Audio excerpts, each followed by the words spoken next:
सत्संग जी बड़े प्यार से कहना जी, धन निरंकार जी।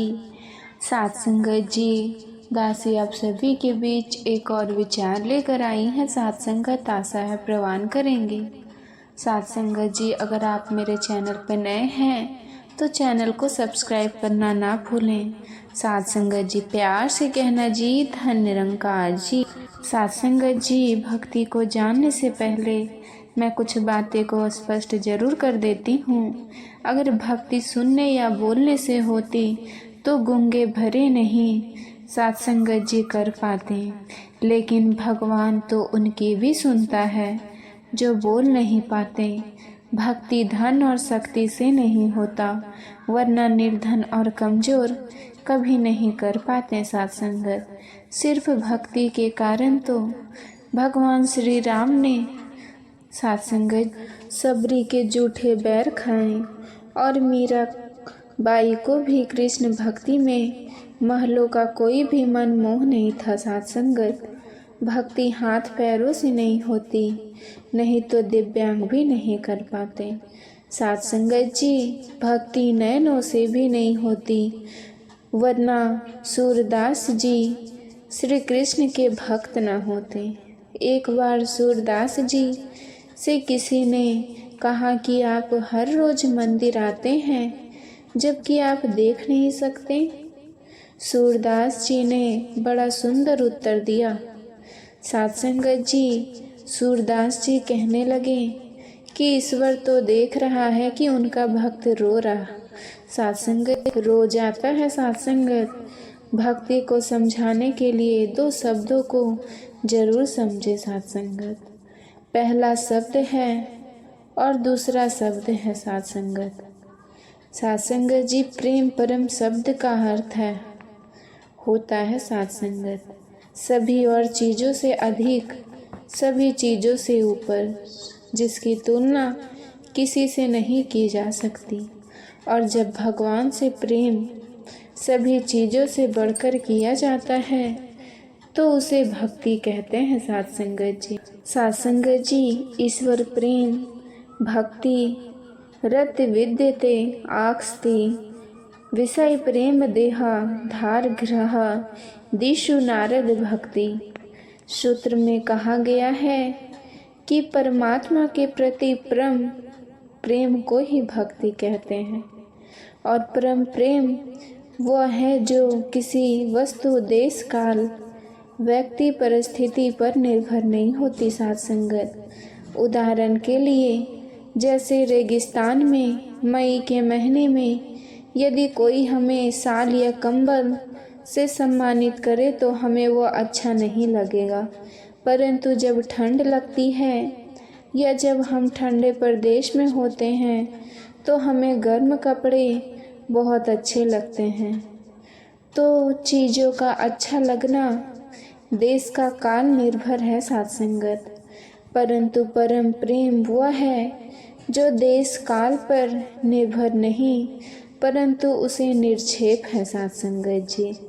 अब आप जरा सोचिए तो पाइएगा कि बाहर की कोई भी वस्तु हमेशा के लिए आनंद नहीं दे सकती।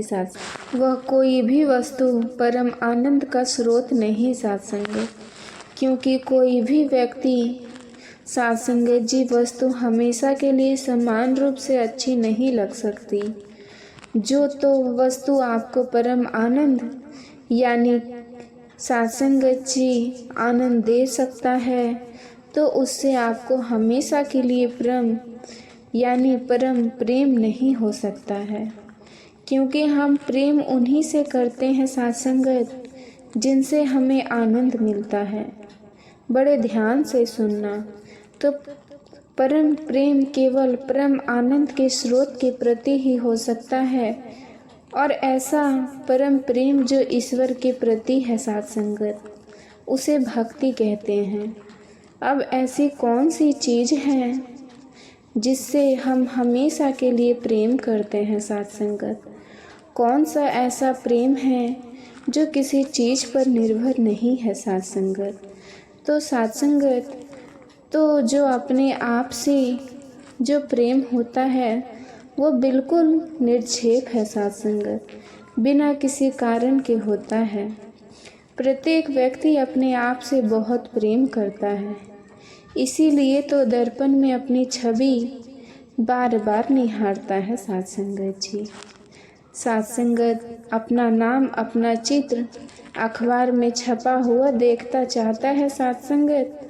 जिन दूसरे वस्तुओं से हम प्रेम करते हैं वे सभी अपने सुख के लिए होते हैं सत्संगत जी, लेकिन अपने आप से जो हम प्रेम करते हैं वो किसी दूसरों के लिए नहीं होता।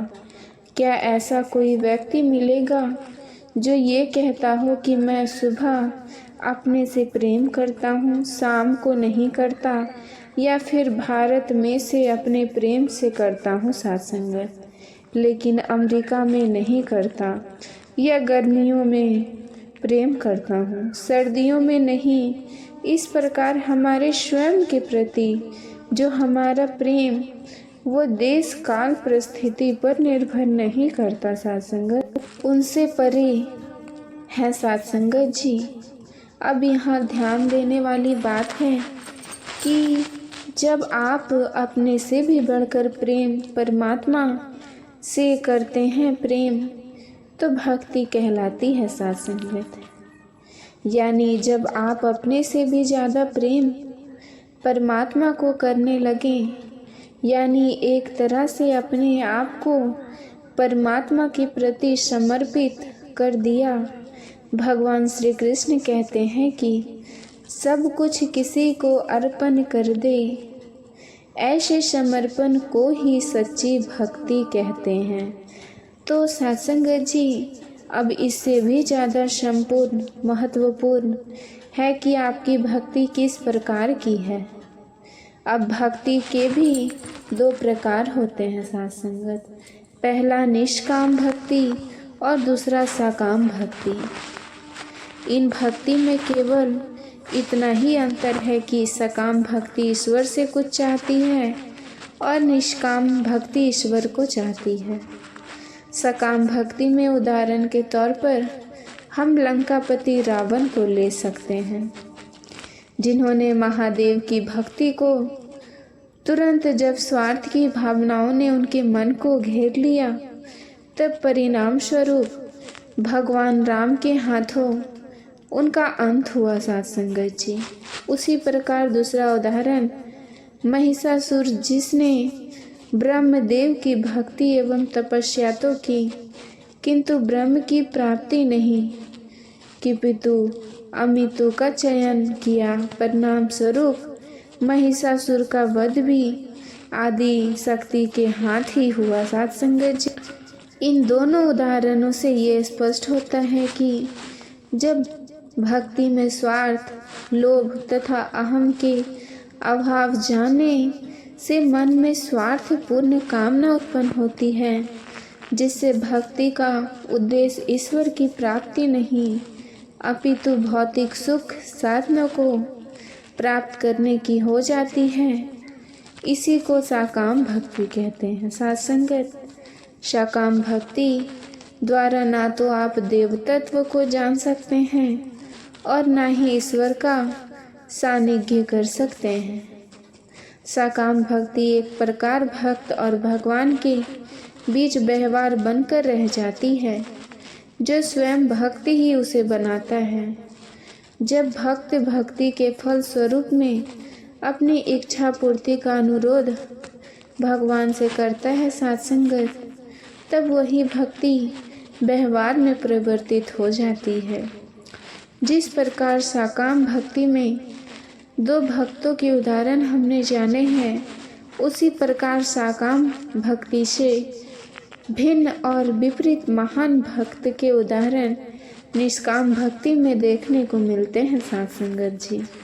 जैसे कि भक्त प्रहलाद, जिसने भगवान नारायण को अपनी भक्ति द्वारा खंभे से प्रकट होने पर विवश किया, वैसे ही राम भक्त पवन पुत्र हनुमान, जिन्होंने स्वयं का संपूर्ण जीवन केवल राम के लिए ही समर्पित किया सत्संगत जी। उसी प्रकार महान भक्तों के श्रृंखला में नंदी भी हैं, जो भगवान शिव के वाहन भी हैं, और भक्त भी।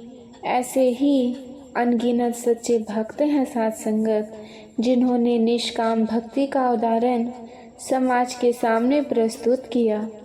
निष्काम शब्द से ही हमें विख्यात हो जाता है साध संगत। साध संगत जी, जब कार्य में कोई स्वार्थ या कामना न हो और ईश्वर को ही पाने की इच्छा शेष हो, उसी को निष्काम भक्ति कहते हैं। इस भक्ति में भक्त भौतिक सुख साधनों की लालसा में लिप्त नहीं रहता साध संगत। वो अपने भीतर विद्यमान सारी लालसा को खींच लेता और अपना ध्यान ईश्वर पर केंद्रित करता साध संगत जी। वह ईश्वर से स्वयं के लिए ना तो कुछ अपेक्षा रखता है और ना ही आशा। उस भक्त की साध संगत जी भक्ति का केवल एक ही उद्देश्य होता है, अगर वो है प्रेमानंद की भक्ति। जब तक निष्काम भक्ति के चंद्र सीमा पर होता है साध संगत, तो वह पूर्ण रूप से शुद्ध हो जाता है। उसका दृष्टिकोण वर्तन एवं विचार व्यापक हो जाते हैं साध संगत। उसी सृष्टि के कारण कण कण में ईश्वर की अनुभूति होने लगती है और उसके कार्य भी जन कल्याण का आधार बनते हैं साध संगत जी। यदि संक्षेप में कहें तो निष्काम भक्ति से भक्त यथार्थ में मानवता युक्त मानव बन जाता है। इन दोनों प्रकार के भक्ति को जानने के पश्चात यह स्पष्ट हो जाता है कि सच्ची भक्ति निष्काम भक्ति ही है, जो मनुष्य को सही रूप से मुक्ति की प्राप्ति करवा सकती है साध संगत। जब मनुष्य की मनोस्थिति सुख और दुख में समान हो, तो इसका तात्पर्य यह है कि साध संगत जी उसकी भक्ति निष्काम भक्ति है, जिस पर अग्रसर होने के पश्चात उसे मोक्ष की प्राप्ति अवश्य होती है साध संगत जी। इसीलिए हम सबको अपने मूल्य उद्देश्य पर ध्यान केंद्रित करना होगा, जीवन में अच्छी शिक्षा लेना होगा, उच्च पद पर काम कर परिवार का पालन पोषण करना, ये जीवन का मूल्य उद्देश्य नहीं है। भक्ति जब निष्काम भक्ति की चरम सीमा पर होता है, तो वह पूर्ण रूप से शुद्ध हो जाता है साध संगत। उसका दृष्टिकोण वर्तन एवं विचार व्यापक हो जाते हैं साध संगत। उसे सृष्टि के कण कण में ईश्वर की अनुभूति होने लगती है और उसके कार्य भी जन कल्याण का आधार बनते हैं। बाबा हरदेव सिंह जी महाराज का जीवन निष्काम भक्ति का सजीव उदाहरण है साध संगत जी। साध संगत उनका हर कार्य इस बात को दर्शाता है कि उन्होंने अपने जीवन को पूरी तरह से मानवता और ईश्वर की भक्ति में समर्पित कर दिया था। साध संगत जी एक बहुत ही प्रसिद्ध उदाहरण है। जब 1980 में अपने पिता और तत्कालीन सद्गुरु बाबा गुरु अजय सिंह जी महाराज के बलिदान के बाद बाबा हरदेव सिंह जी महाराज को मिशन की जिम्मेदारियां सौंपी गई साध संगत।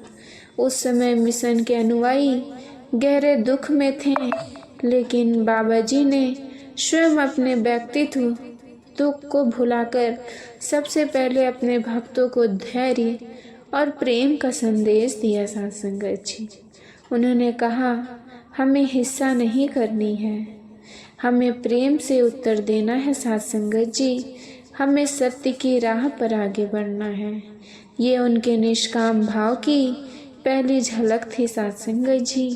क्योंकि जहाँ आमतौर पर इस तरह की परिस्थितियों में बदले की भावना जन्म ले सकती है, वहीं उन्होंने केवल शांति और प्रेम का मार्ग दिखलाया।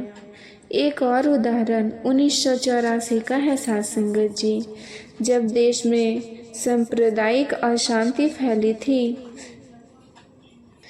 बाबा जी ने अपनी जान की परवाह किए बिना अलग अलग शहरों और गांवों का दौरा किया साध संगत, जहां लोग हिंसा और भय के माहौल में जी रहे थे साथ संगत। उन्होंने न केवल मिशन के अनुयायियों को बल्कि हर धर्म और समुदाय के लोगों को यह सिखाया कि असली भक्ति ईश्वर की रचना प्रेम करने में। उन्होंने कहा, ईश्वर एक है, मानवता एक है। साथ संगत जी, प्यार से कहना जी, धन निरंकार जी।